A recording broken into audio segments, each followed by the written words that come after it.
Yeah, thanks, Hisham. Hopefully everyone can hear me okay. Yeah, certainly. I mean, looking at some of the traffic shifts and hearing from the internet exchange points, like Kyle brought up, working with our ISP partners and peers throughout the region, we've absolutely seen this large shift as folks start working from home, are more reliant on work from home type cloud services, things like Teams, things like Office 365, Azure Compute.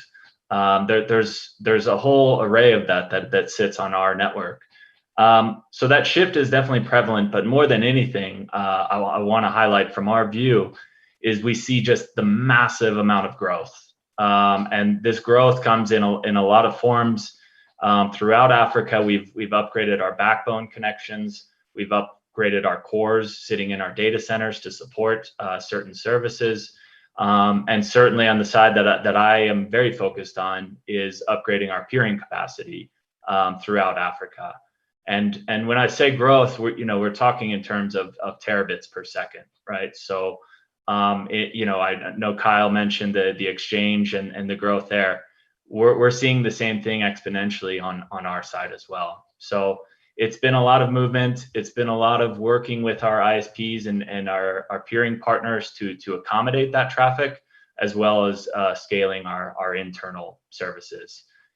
A couple takeaways from 2020.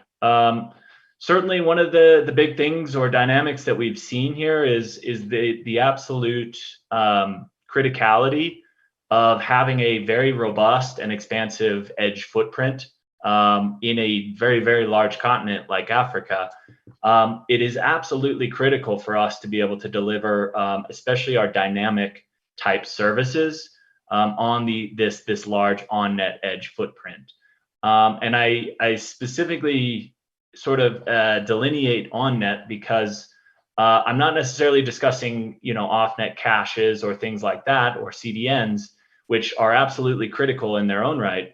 But for a lot of these work from home services, things like Teams, things like Office 365 and other applications, whether it's Microsoft or any other cloud provider or service provider, it is critical to be able to deliver that traffic, even if it's hosted within data centers, either in Europe or South Africa or anywhere else in the world. And having an edge footprint in countries like Kenya, we turned up an edge last year in Lagos. We have an edge in Cairo. We have more edges that should be done, hopefully either by the end of this year or the beginning of next year. But what this enables is us to actually deliver this traffic as close to our end users as possible. And the main driver there being performance driven, being the customer and user experience.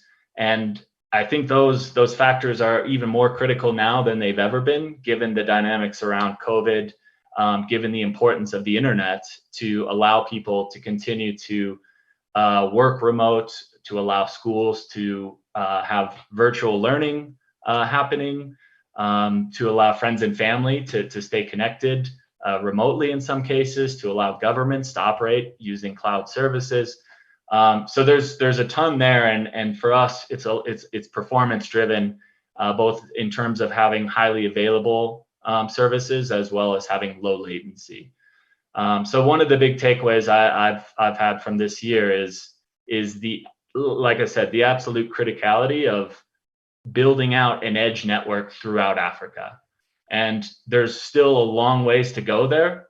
You look at East, you look at West Africa, certainly there's starting to become hubs there. Certainly Nairobi, I think, is growing as a major location. Same with Lagos. But it's very apparent that we need more. We need more hubs, we need more locations so that traffic can be localized, even if the actual services are hosted in data centers in other locations. And so that's certainly our takeaway. It's what we'd like to see continue is how do we continue to build out that edge network throughout Africa? At some point, does it look like Europe, where if you look at a network map for most large OTTs, they have edges in almost every country, right? So For us, we'd like to continue to see that growth. And I think this year, 2020, and the COVID pandemic has sort of opened a lot of eyes towards that, and also sort of sped up or galvanized that process to really try and focus on getting that traffic localized and at least exchanged within Africa. So there's still a lot of work to be done. There's still a ton of growth. Schools are going back to school this week or reopening this week, many of them doing virtual learning. So it is very much not over, and we will continue to build out the network to support this. But excited to be on this panel and participate and hear from some of the other panelists on their experiences. Thanks a lot, Brett, for that. And also something that I kind of mentioned to you the other day while we were talking about this panel is, I know some people are interested to know, was the capacity already there? Did you guys struggle into getting it in after the pandemic happened? And if so, was it easy for you to access like data centers and get what you needed to be done? If you can elaborate on that a little bit, I'd be thankful. Yeah, so certainly the capacity was not already there. You know, we try to build our network and maintain our vendor relations so that we can quickly add capacity at a very, very highly scalable way. So definitely major kudos to all of our partners throughout Africa, our vendors, our peers, to be able to scale that capacity so quickly. But certainly, like forecasting is already very difficult, as you guys know, in the internet space. It's very hard to predict what's coming next, and certainly it's harder to predict a pandemic that has the impact it has on the internet.